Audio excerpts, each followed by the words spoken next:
안녕하세요. 조경수, 유실수, 야생화를 전문으로 하는 W농원의 농장지기 왕가든입니다. 오늘은 클레마티스를 키우고 있는 저희 협력농장에 한번 나와봤습니다. 그래서 오늘 클레마티스에 대해서 잠깐 소개해드리려고 하는데, 이 농장에서는 클레마티스를 한 30여 가지 품종을 키워요. 30여 가지 품종, 헛꽃과 겹꽃을 같이 키우죠. 그래서 클레마티스를 키우고 있는데, 우리 고객님들이 클레마티스 키우면서 넝쿨성 식물이잖아요. 근데 뭐 제일 주의해야 될 게 뭐냐고 물어봐요. 그럼 저는 항상 클레마티스를 키울 때는 4가지를 조심하라고, 4가지만 주의하시면 된다고 말씀드리거든요. 첫 번째는 배수입니다. 배수가 잘 되는 땅, 그 다음에는 햇볕이 잘 되는 곳, 통풍이 잘 되는 곳, 그 다음에 영양제를 충분히 줄 것입니다. 왜 이 클레마티스는 영양제를 충분히 줄 것이 들어가냐면, 사계성으로 항상 꽃이 피는 그런 식물들이 있어요. 장미라든가 클레마티스라든가 이렇게 사계성으로 피는 여러 가지 꽃들은 어떤 게 있냐면, 꽃을 피우기 위해서는 굉장히 많은 영양소를 필요로 해요. 그래서 충분한 영양을 공급해 줬을 때만이 좋은 꽃들이 펴요. 그래서 클레마티스 겹꽃을 샀는데 나는 왜 헛꽃이 펴요? 라고 물어보시는 분들도 있거든요. 근데 클레마티스 특징이 세력이 좋으면 꽃을 겹으로 펴요. 그렇지만 세력이 좋지 않으면 헛꽃이 나와버려요. 그러다가도 이제 다음에 또 세력을 올리고 그러면은 다시 겹꽃으로 피고 하는데, 겹꽃을 샀을 때는 세력이 좋아야 겹꽃이 핀다. 그래, 세력이 좋으려면 충분한 영양이 공급이 되어야 된다 라는 거 주의해 주시면 좋을 것 같고요. 그래서 내가 겹꽃을 샀다 라고 하시면 호비성 식물이라고 생각하시면 좋아요. 비료를 좋아하는 식물이라고 생각하시면 돼서 충분한 영양제를 주시면 될 것 같고요. 그래서 클레마티스는 잘 키우는 방법은 4가지 말씀드렸고, 연출하는 방법이 또 다양해요. 클레마티스 같은 경우는 베란다에서도 연출이 가능한 식물이에요. 베란다에서도 연출이 가능하고 정원에서도 연출이 가능해요. 베란다에서 연출이 가능하면 월동이 안 되는 거야? 라고 반문하시는 분들이 있어요. 베란다에서 키워도 월동은 잘 됩니다. 큰꽃 의아리 같은 경우는 보통 영하 30도까지 월동이 되고, 몬타나 계열의 의아리들이 있어요. 몬타나 계열의 의아리들도 영하 25도까지 월동이 됩니다. 그래서 저희가 보통 영하 25도 이상 월동이 되면 전국 노지 월동이 가능하다고 말씀을 드리거든요. 그래서 클레마티스 같은 경우는 전국에서 노지 월동이 가능한 초보자가 키우기 쉬운 넝쿨 식물이라고 이해하시면 좋을 것 같습니다. 그래서 넝쿨을 만들어서 키우면 굉장히 좋기 때문에, 근데 실내에서는 어떻게 키우냐라고 물어보시는 분들이 있어요. 실내에서는 키울 때 저희가 자료 영상으로 보여드릴 건데, 이렇게 화분이 있으면 화분에 4가지 지지대를 세워서 클레마티스를 올려줘요.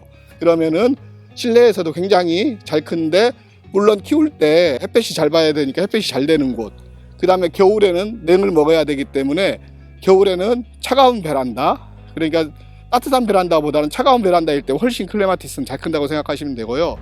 그 다음에 이렇게 통풍도 계속 자주 시켜주시는 게 좋습니다. 그럼 충분히 베란다에서도 키울 수 있는 식물이고, 노지에서 연출할 수 있는 클레마티스 3가지 연출 방법이 있습니다. 노지에서도 보통 화분에 이렇게 키우시는 분들이 있어요. 화분에 키워서 연출하는 방법인데, 베란다에서 마찬가지죠. 지지대를 3개 또는 4개를 심어주시죠. 그래서 품종은 달리하는 게 더 이뻐요. 품종을 달리해서 화분에 4개를 식재하셔서 이렇게 지지대를 세워서 올려주시면 4가지 색깔의 다양한 클레마티스를 볼 수 있기 때문에 굉장히 화려합니다. 그래서 화분에서 지지대를 세우는 방법, 그 다음에 아치를 세워주는 방법이 있습니다. 아치를 만들어서, 물론 사람 키보다 높아야겠죠. 그 밑으로 사람이 다녀야 되니까 아치를 세워서 그 아치를 태워서 올리는 방법이 있어요. 근데 그것도 단조롭게 한 가지 색깔로 하는 것보다는 한 2가지 정도 이렇게 색깔을 해서 이렇게 아치를 올리시면, 이쪽에서 2가지 색이 올라가고 이쪽에 2가지 색이 올라갔을 때 훨씬 화려한 클레마티스 아치를 볼 수 있을 것 같고요. 그 다음에 벽면에 연출하는 방법이 있습니다. 벽면에 연출하는 방법은 다양한 방법들이 있는데, 우선 창문에서 2층 창문에서 이렇게 1층으로 내리는 방법이 있어요. 저희가 낚싯줄이라든가 빨랫줄 같은 걸 내려서 그 유도를 하는 거죠. 클레마티스가 타고 올라갈 수 있게. 그래서 벽면 전체를 클레마티스로 도배한다라는 표현이 맞을 정도로 이렇게 올려주는 방법이 있고, 다음에 펜스 같은 게 있어요. 펜스 같은 게 있으면 저희가 메쉬라는 게 있거든요. 메쉬망이라든가 이런 걸 이용해서 클레마티스를 심어주면 여기서 클레마티스를 이렇게 타고 올라가서 그 펜스를 덮어주거든요. 그래서 아름다운 펜스가 되는 그런 연출 방법이 있습니다. 저희가 이렇게 클레마티스를 키우고 연출하는 방법에 대해서 설명을 드렸고요. 클레마티스 번식을 어떻게 해? 라고 물어보시는 분들이 있어요.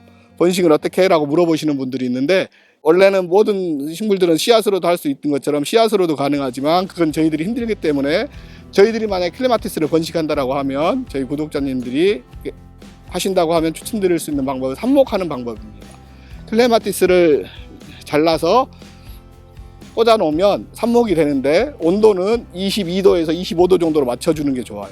그래서 클레마티스를 삽목을 해서 번식할 수 있는 방법이 있고, 이 방법을 통해서 개체수를 늘리는 건 굉장히 효율적이라고 보아집니다. 그래서 주변 지인들하고 나눔을 하고 싶을 때 그런 방식으로 하면 좋을 것 같고요.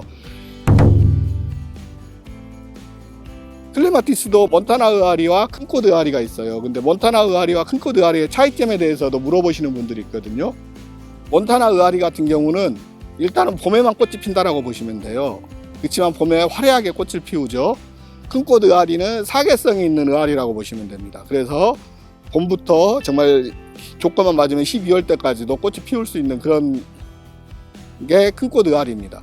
그럼 어떤 차이가 있냐면, 큰꽃 의아리 같은 경우는 이렇게 성장을 하면서, 성장을 하고 나서 꽃이 맺어져요. 꽃이 맺고 꽃이 잘라주면 또 성장을 하면서 꽃이 잘라져요. 근데 몬타나 의아리 같은 경우는 줄기 생장을 먼저 하고 영양생식을 해요. 그러면 영양생식을 하면 그 다음에 꽃을 피운 다음에, 그 다음에 다시 꽃이 지고 나서 잘라주면 줄기가 올라와서 다시 화합분화라는 걸 하죠. 화합분화를 전년도에서 화합분화를 하고 꽃이 피우고 나서 다시 성장하는 그런 스타일입니다. 그래서 큰꽃 의아리 같은 경우는 줄기 생장하고 영양생식하고 줄기 생장하고 영양생식하고 이걸 계속 반복해서 하는 식물이기 때문에, 사계성 의아리를 원하신다라고 하면 큰꽃 의아리, 봄에 화려하게 보는 꽃을 원하신다면 몬타나 의아리를 선택하시면 좋을 것 같습니다.